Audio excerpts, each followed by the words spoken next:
Olá, vocês! Estamos chegando! No Maranhão no Campo de hoje, você vai ver queijos produzidos no Maranhão são premiados em evento nacional. No estúdio, uma entrevista com o médico veterinário professor Marconi Veloso. Na pauta, os principais cuidados com os parasitas. O calendário dos eventos das principais feiras agropecuárias do estado. Vamos mostrar ainda uma reportagem sobre o sucesso da Expo Imp, realizada em Imperatriz. E mais, no nosso quadro Arte do Mará, a confecção de personagens tradicionais da cultura popular maranhense. Eu sou Mário Porto e o Maranhão no Campo está no ar para todo o Brasil e todo o mundo.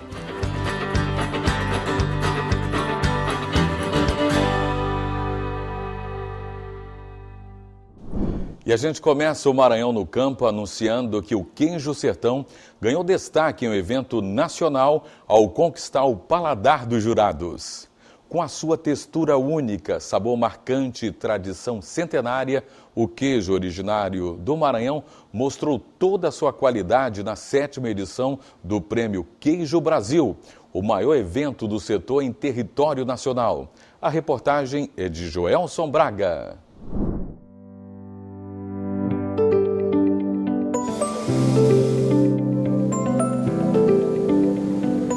À primeira vista, assim são apenas queijos. Mas aí que você se engana. Que são queijos, tá na cara, né? Mas o detalhe é que eles são premiadíssimos. E o Felipe exibe todo orgulhoso as mais novas conquistas dos queijos produzidos no Maranhão. O Laticínio Sertão, que já havia recebido o título de um dos 100 melhores queijos do país, voltou a encantar os paladares exigentes dos jurados na 7ª edição do Prêmio Queijo Brasil, o maior evento do setor em território nacional. A conquista abre portas para o produto maranhense. A gente foi o primeiro laticínio a ser premiado num concurso a nível nacional, né? E eu acho que isso é muito importante. Mostra que o maranhense tem um leite de qualidade, que consegue produzir um queijo de altíssima qualidade e que consegue brigar com os melhores, né? Ano passado a gente trouxe só uma medalha para casa, a medalha de ouro, e esse ano estamos trazendo 4 medalhas, 2 de ouro e 2 de prata. Os queijos maranhenses concorriam com outros 1.542 produtos de outros estados. E no final da disputa, os 4 queijos maranhenses do Laticínio Sertão inscritos na competição foram premiados. O queijo coalho levou medalha de ouro. O queijo ricota fresca também conquistou o ouro. Já o queijo Minas Frescal e o queijo palito orégano levaram medalhas de prata. A qualidade do queijo é reflexo do cuidado em todas as fases da produção que começam aqui. Esta leitaria do Grupo Brandão fornece o leite que passa por testes de qualidade quanto ao teor de gordura, textura e sabor, antes do processo de fabricação do queijo. As vacas recebem tratamento especial. Fornecemos alimentação para ela 3 vezes ao dia, 2 após a ordenha e 1 no horário de 10 horas. Aqui no conforto, os ventiladores eles são sempre ligados, uma tentativa de manter uma temperatura mais baixa, porque o gado holandês ele tem uma exigência de temperaturas mais baixas, e também para manter a cama mais seca. A mistura de tecnologia e do jeito maranhense de fazer queijo vem conquistando paladares. A premiação é uma prova de que a produção de queijo no Maranhão cresce e com qualidade. Anteriormente, o queijo era comercializado só no Maranhão e no Piauí. Depois da premiação, o queijo desbrava fronteiras e agora será comercializado em 10 estados. Aí uma chance de outros brasileiros provarem a delícia que vem do Maranhão. E para quem começou lá no sertão maranhense, distante da capital, o sonho passou a fazer parte da receita do queijo. A gente sempre tem um objetivo, né? Então, quando eu comecei esse projeto, eu primeiro falei, eu quero ser o melhor laticínio do Maranhão, depois o melhor do Brasil e quem sabe o melhor do mundo. Atualmente existem milhares de variedades de queijos em todo o mundo, cada um com suas características únicas de sabor, textura e aroma. Mas o queijo produzido no Maranhão é uma delícia. e digno de prêmio.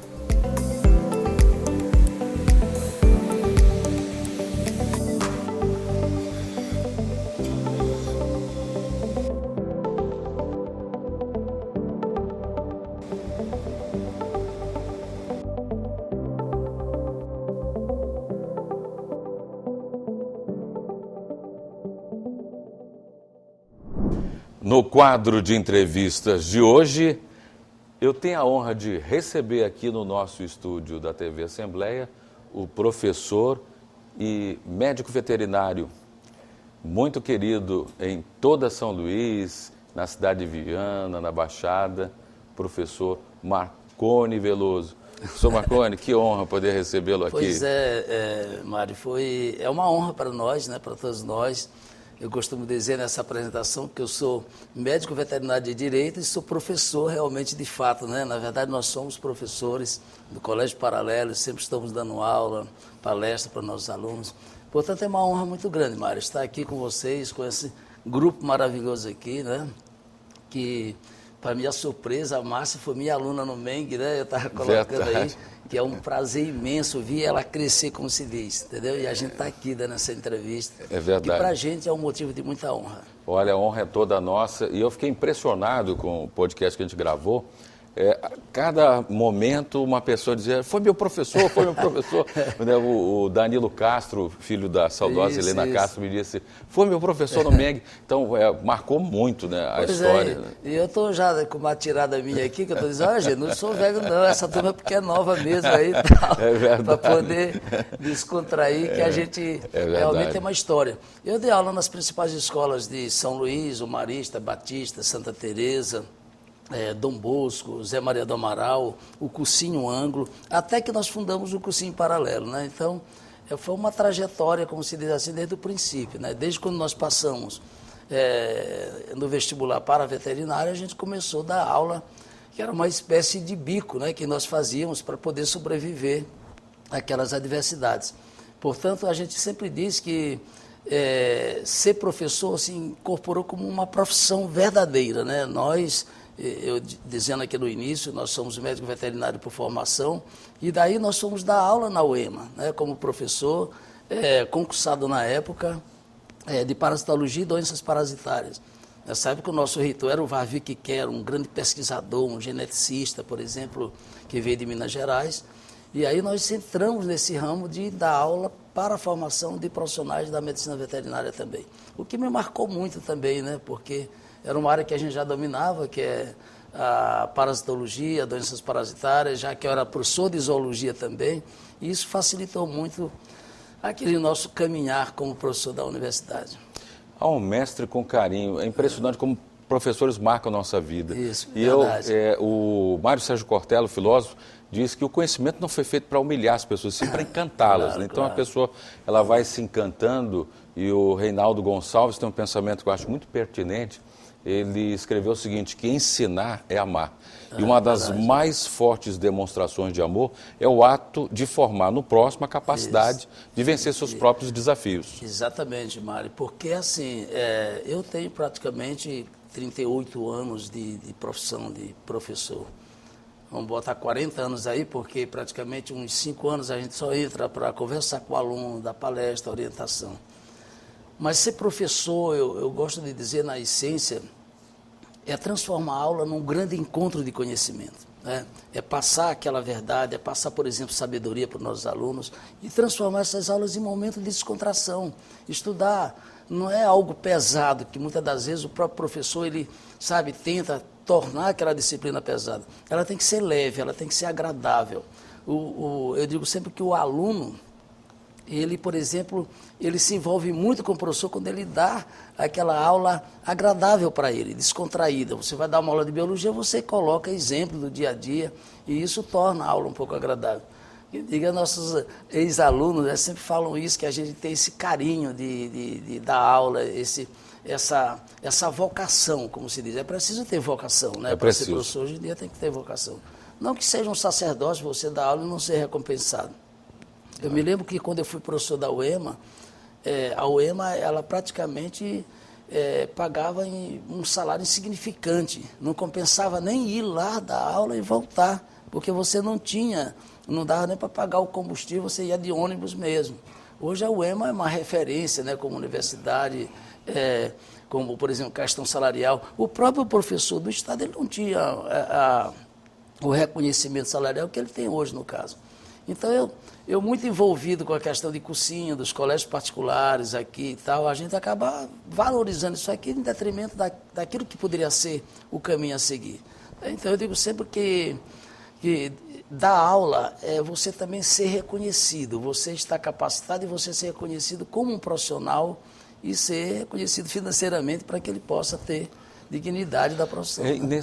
Nessas quase 4 décadas, pessoas uma estrada, pessoas que passaram por você, hoje, por exemplo, o presidente do tribunal, Foz Sobrinho. Pois eu tenho uma geração aí. Muitos outros aí na política, no tenho direito. História, eu começo por Márcia aqui, né? Mas, na verdade, pelas nossas mãos como professor, eu tive a felicidade de ensinar grandes profissionais hoje do mercado, profissionais da medicina, médicos, advogados, juízes. E às vezes a gente cita aqueles que estão, por exemplo, como nosso amigo Foz Sobrinho, foi meu aluno no MENG, né, inclusive do 1º, 2º, 3º ano, né, e hoje é presidente do Tribunal de Justiça. Isso aí é motivo de honra, né, por exemplo, para nós. O próprio Flávio Dino, né, que era Flávio Dino, Ney Bela, aquela turma do Marista, eles foram para o cursinho MENG para assistir às aulas do cursinho, porque lá tinha, vamos dizer assim, os melhores professores, como se diz, pré-universitário. Então o Flávio e aquela geração dele toda também teve, né, nós tivemos esse contato ainda naquele período, por exemplo, de início de profissão. Ele ainda estava fazendo o 3º ano, como se diz. Hoje, o governador do Maranhão, o ministro agora do Supremo. Então, para a gente, como professor, a maior honra é justamente essa. Né, da gente ver que você participou da vida da formação. Mário, eu sempre digo que, já falei, que o maior orgulho nosso, como professor, é esse reconhecimento. Eu, por exemplo, quando, 500 anos do descobrimento do Brasil, eu ganhei um prêmio, que para mim é motivo de honra do Jornal Imparcial, como uma das 100 personalidades que mais contribuiu para o crescimento da educação no Maranhão. Fantástico. Isso é maravilhoso. E no mesmo ano eu ganhei a medalha Simão Estácio da Silveira, né, dado pela Câmara Municipal, Municipal pelo vereador Nonato Aragão na época, em reconhecimento à educação que a gente fazia. Esse trabalho. Então isso aí é que paga a gente, né? É verdade. A gente hoje passou isso para os nossos filhos. Eu tenho, por exemplo, 3 filhas, do qual são 2 médicas, né, e a outra odontóloga. E, portanto, isso é motivo de orgulho para a gente, né? Que a gente passa conhecimento, que a gente deixa para os filhos, é o conhecimento, é a educação. Eu costumo dizer que todo mundo tem capacidade para ser alguém, para crescer na vida, através da educação. O que precisa as pessoas é ter oportunidade, né? Muitas das pessoas não tiveram oportunidade de crescer dentro da educação. Eu já te falei, lá no teu podcast mesmo, que eu sou de uma família muito humilde lá do interior, né? Que a gente só tinha como alternativa para sobreviver àquelas adversidades era através da educação. Quer dizer, o que o nosso pai passou para a gente foi isso. Vão estudar, vão para São Luís, vão estudar, vão ser alguém. E daí foi que a gente começou a deixar esse legado para essa geração que vem hoje aí. É verdade. E a gente ter tido, eu acho que eu vou pecar aqui por não citar nomes hoje que estão tanto como Sim. deputados, como... São muitos. Como, por exemplo, advogados, juízes e tal. A gente faz parte hoje de uma academia de letras lá em Viana, né, que é a Academia Vianense de Letras, a AVL, que tem como presidente a nossa procuradora-geral, ex-procuradora e hoje corregedora-geral do Ministério Público, Fátima Travasso, Lorival Cerejo, Carlos Gaspar, tantos outras figuras, o próprio Felipe Camarão faz parte da Academia Vianense de Letras. Então, assim, são referências dentro da área intelectual que a gente tem o prazer dessa convivência. O que nos move, por exemplo, como educador, como professor, é justamente ter isso, ter essa história construída, com muita responsabilidade, com muito critério, com muito pé no chão e, acima de tudo, com muita humildade, né, que a gente tem que ter sempre para acontecer isso. Sem dúvida. E aí a gente entra nessa paixão também pelo universo veterinário, né? Como um médico veterinário, né? De cuidar e vivendo um momento assim que é um momento áureo para o Maranhão, porque saímos realmente da aftosa antigamente com vacinação, agora sem vacinação. Então, essa certificação vai dar para o rebanho maranhense a capacidade de negociação muito maior. Né? Com certeza. Mário, é um assunto, mesmo eu não estando convivendo diariamente, porque eu estou mais focado dentro do processo de ensino-aprendizagem, da educação, mas a medicina veterinária é uma paixão que a gente tem, né? Como principalmente aquele garoto que veio do interior, e eu fiz veterinária por causa dessa paixão mesmo por bichos, por essas questões todas que envolviam o nosso subconsciente. E eu leio muito sobre essa questão e acompanho. Principalmente nós que somos do interior, sempre estou lá na minha terra, na minha querida Viana, do qual, por exemplo, a aftosa é o grande problema, por exemplo, financeiro da agropecuária maranhense. Eu acho que até do Brasil, mas principalmente aqui do estado. E hoje, por exemplo, você viu o governador Carlos Brandão comemorando, né, o Maranhão sendo um estado livre da aftosa sem vacina, o que é muito importante, porque quando você tem o controle da aftosa com vacina, ela está imunizada devido à vacina, mas quando você, por exemplo, já tem essa imunidade natural, quer dizer, que já tem esse controle de uma das viroses que tem o maior poder de disseminação, por exemplo, que é o vírus da aftosa, isso tem um impacto econômico muito grande dentro da agropecuária. A gente acompanha muito isso de perto e vê, por exemplo, hoje que nós estamos aí há anos sem ter casos de aftosa. E agora, com a vacinação, com a isenção do Maranhão sem essa vacinação, quer dizer, o Maranhão livre da aftosa, eu acho que é um grande salto e realmente o governador Carlos Brandão tem todo o direito de estar, nós todos, né, de estarmos comemorando esse grande feito. Eu acho que isso para o mercado internacional, né, de carne, para o mercado nacional, aí isso aqui daqui a 10 anos nós estamos aí disparando, já que o Maranhão é o segundo estado maior produtor de bovino, né? Nós temos o segundo maior rebanho do Nordeste. Do Nordeste. Então isso é fantástico, nós temos mais de 10 milhões de cabeças de gado. Isso. Então são situações que a gente percebe que são feitos econômicos para o Estado, né? E fora o lucro que você vai ter, por exemplo, na economia de vacinas e tal. Então, eu acho que Maranhão, os produtores rurais estão de parabéns, porque é uma luta não só, por exemplo, de 5 anos, 10 anos, mas é uma luta, por exemplo, de 50 anos desde a primeira vacinação, né? E aí vem todo um processo de controle epidemiológico, de controle sanitário dos rebanhos, e chegamos a esse estágio de controle. Mas já passamos dificuldades, me lembro muito bem, eu mesmo, na época estava na UEMA, e era apavorante, né, porque a aftosa se disseminava rapidamente. E não tem cura, né? Tem cura, mas não compensa. A cura era o abate, né? Você eliminar, e até para não disseminar essa virose de grande proporção.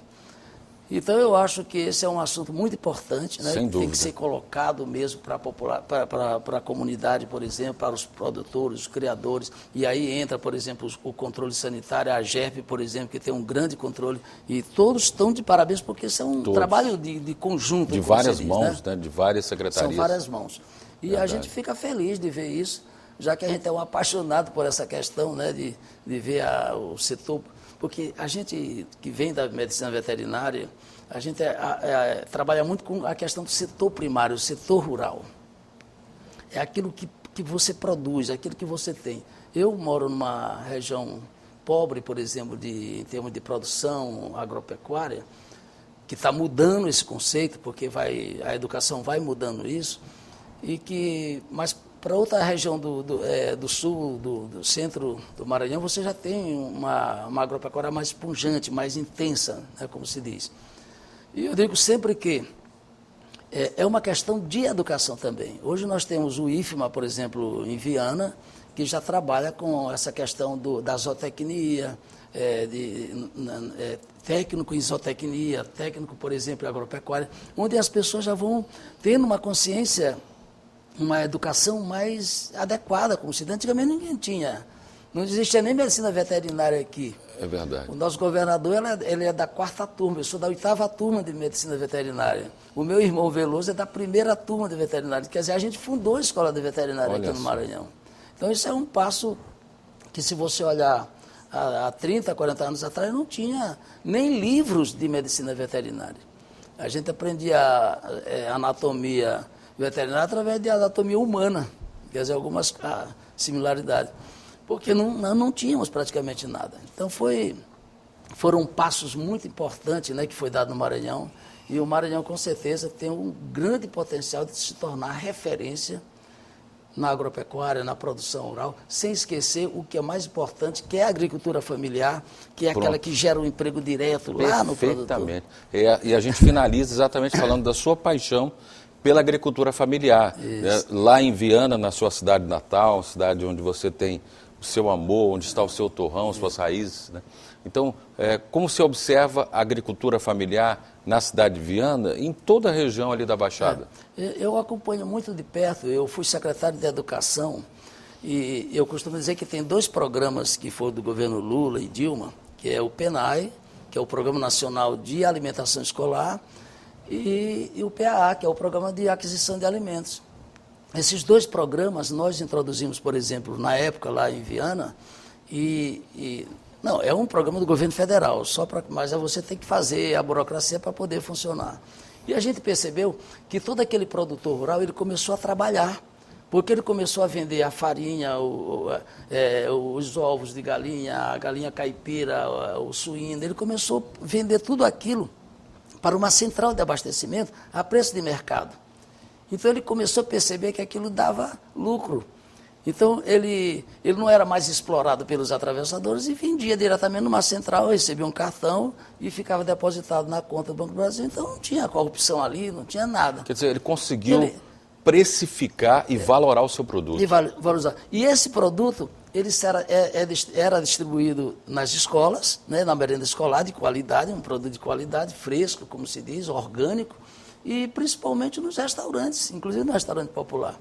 Então, tinha um motivo, tinha para onde ir aquela produção.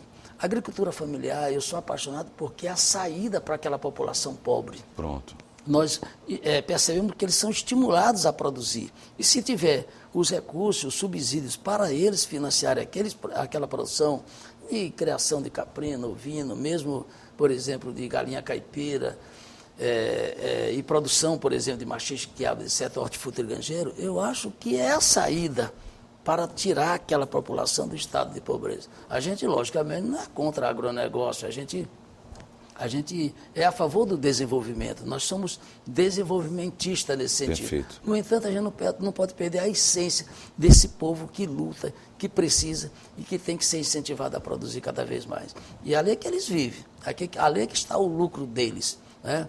E aí você dá dignidade para eles, você dá condições de vida para eles. Não há coisa mais bela do que isso, ver uma família estando trabalhando. Não tem preço. E aí ela sair desse estado de pobreza, né, e do DH lá embaixo e tal, e sair e entrar numa nova fase. Eu acredito que no próprio governo, a gente percebe muito bem isso, nós temos uma secretaria, né, que é a Secretaria de Agricultura Familiar, que tem incentivado muito esses produtores. Mas acho que eles precisam ter um olhar mais intenso para eles, porque muitas cidades a gente percebe que precisam ser incentivados nisso, ser educados também.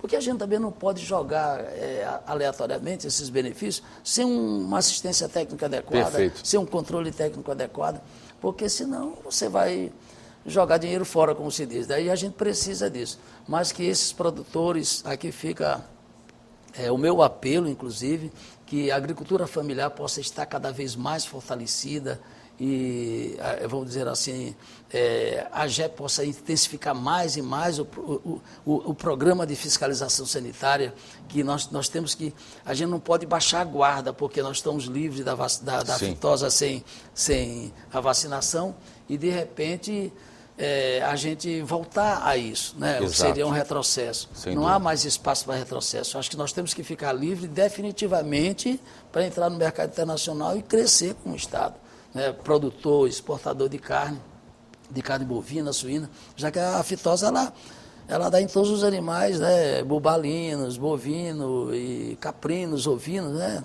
São susceptíveis a essa virose.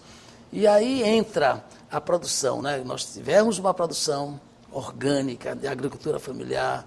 E outra coisa interessante é a diversidade de plantas. Isso faz com que você plante junto com outras e tenha um ecossistema mais equilibrado, né? Ao invés da monocultura, né? Isso faz com que a gente possa ser uma agricultura sustentável, né? Que é o mais importante, que o homem do campo ele tem essa concepção já de nascimento. Ele quer ajudar o ambiente que ele está contido. Verdade. Olha, gente, que honra falar com o professor Marconi. Uma honra para nós. Olha, foi um privilégio realmente conhecer de perto, já conhecer a história. Muitos amigos realmente nesses anos de magistratura passaram por ele, né, por onde ele passou, nas principais escolas de São Luís na época, né, e o paralelo que continua aí firme e forte. O Colégio Paralelo firme e forte, do maternal até o ensino médio. Até o ensino médio, né, formando aí essa turma maravilhosa. Eu queria, Marconi, que você deixasse exatamente para a nossa audiência qualificada, os produtores rurais, o pessoal de Viana, que te acompanha, que te ama muito, e toda a região ali da Baixada Maranhense, deixasse uma mensagem de fé e de esperança para eles. Pois é, Mário, eu sou um apaixonado pela minha cidade natal, né, que é Viana. Na verdade, eu sou nascido e criado ali de Viana, na simplicidade, mas que procurei sempre vir para cá estudar e, na verdade, ir contribuir de alguma forma. Então, de uma forma ou de outra, eu já dei uma minha contribuição. Fazemos parte de uma academia de letras que são guardiões da cultura, da literatura vianense. Fazemos um trabalho dentro da saúde, como diretor do hospital também, como secretário da educação, como secretário de governo, no governo de Chico Gomes, que foi o prefeito anterior. E agora nós estamos aí numa luta muito importante, que é justamente levar fé e esperança para aquele povo, que a gente possa transformar aquela realidade e transformar Viana num grande centro de desenvolvimento, que é, na verdade, através do empreendedorismo, através da agricultura, através, por exemplo, do trabalho, da dignidade. É isso que me move, torcer muito por esta cidade, que é a nossa querida Viana. Um abraço a todos os vianenses, a todos os queridos vianenses, e que a gente está aí na luta. Na luta. Olha, que honra receber o professor Marconi Veloso, hoje aqui no Maranhão no Campo. E olha, depois do intervalo, no próximo bloco você vai ver a agenda dos eventos agropecuários do estado. Eu volto já.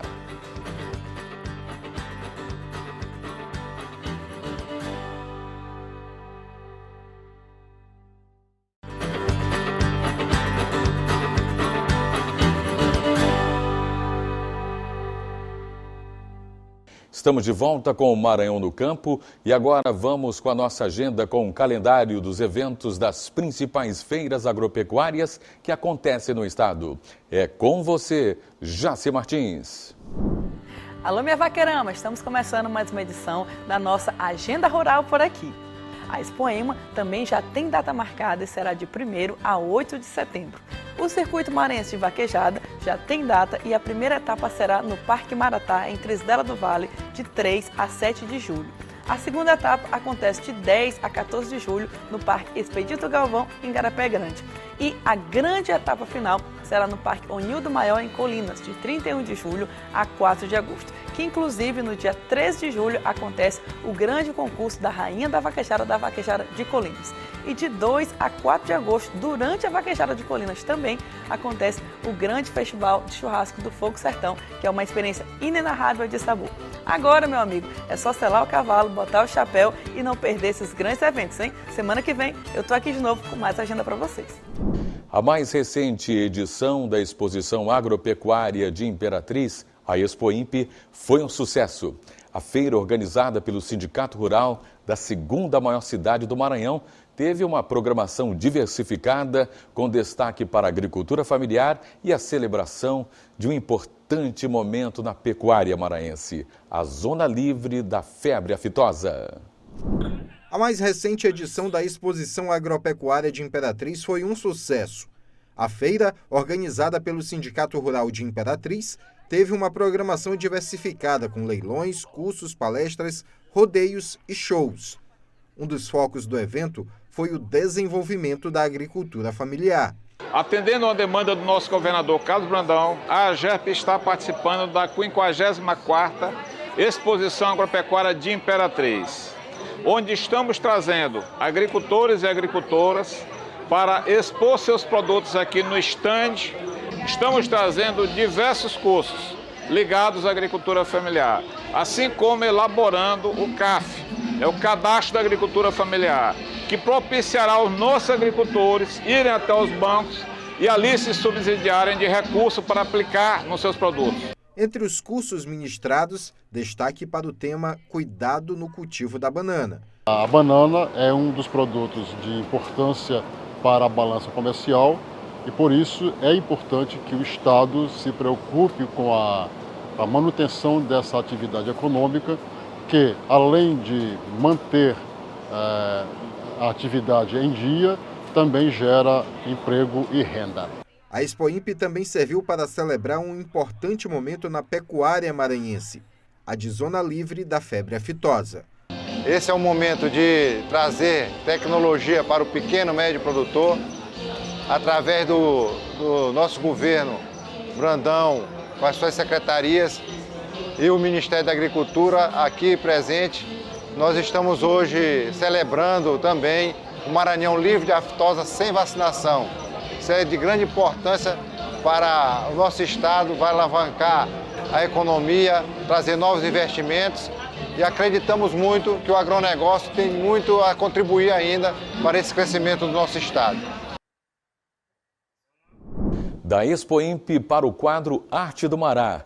Hoje a gente vai mostrar o talento do artesão Rogério Berredo, que trabalha com personagens da cultura popular do Maranhão, confeccionando especialmente o casumbá do São João e o tradicional fofão do Carnaval maranhense. Vamos dar uma olhada?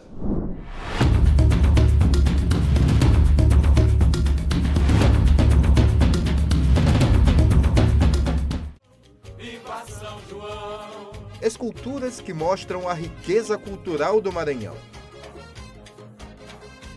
Personagens de manifestações culturais tão distintas, mas tão iguais no valor patrimonial do nosso estado. Estas obras foram feitas pelo artista plástico Rogério Berredo, que se dedica ao artesanato desde os anos 1980, época em que conheceu grandes professores da arte de moldar esculturas. A arte em si começou comigo ainda muito jovem, lá pelo Centro de Criatividade Odilo Costa Filho, onde eu participava de oficinas e gostei muito da cerâmica e comecei a produzir, me identifiquei com o material e comecei a produzir cerâmicas para obras de arte. As obras de Rogério Berredo traduzem bem a alegria das principais festas populares do Maranhão. A diversidade de cores e a força da tonalidade de cada uma delas dá a cada peça um aspecto convidativo. Isso explica o sucesso da produção do artista. É um trabalho que busca valorizar os nossos personagens da nossa cultura popular.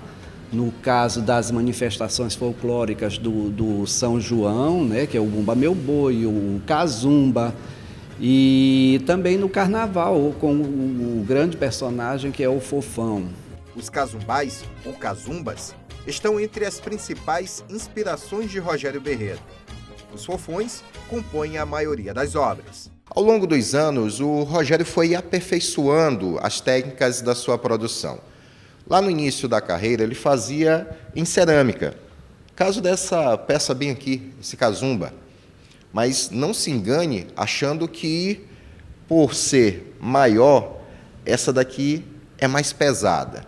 É porque aqui a técnica já foi diferente. Ele usou a técnica do papel machê, que de certa forma é bem mais fácil do que fazer uma peça em cerâmica.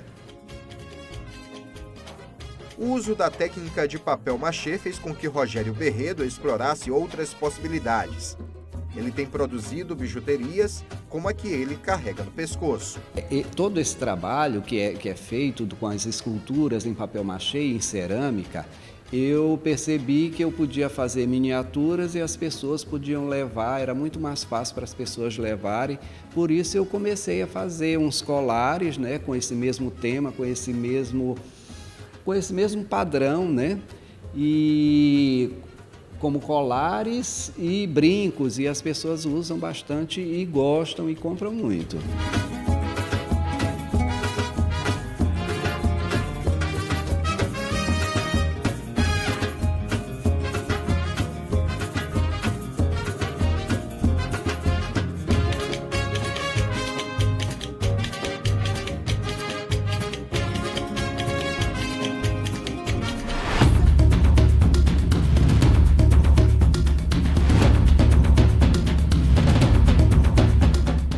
O Maranhão no Campo está chegando ao fim.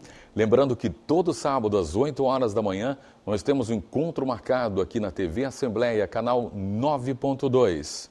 A reprise vai ao ar aos domingos às 8 horas da manhã. Muitíssimo obrigado pela audiência fiel e multiplicadora. Um forte abraço para você, força sempre e nunca se esqueça que o impossível é quase sempre o que não se tentou. Até mais!